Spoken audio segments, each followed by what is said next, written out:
mababang halaga na natanggap ni Marlon Tapales. Mga kakwento, bagamat hindi man may bigay ni Mr. Kwento ang impormasyon na galing mismo yan sa mga alleged sports news providers, pero depende na po yan sa inyo kung paniniwalaan ninyo ang impormasyong ito o hindi. Dahil ito ay mula sa ChatGPT, siguro naman mga kwento ay alam nyo na kung ano ito.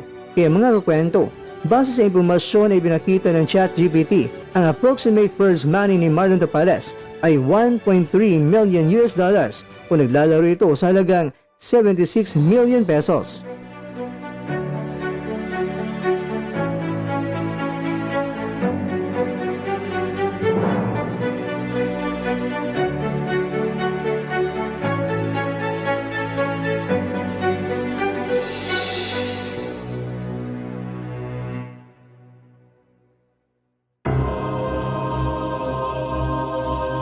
Mga kakwento, kung totoo ang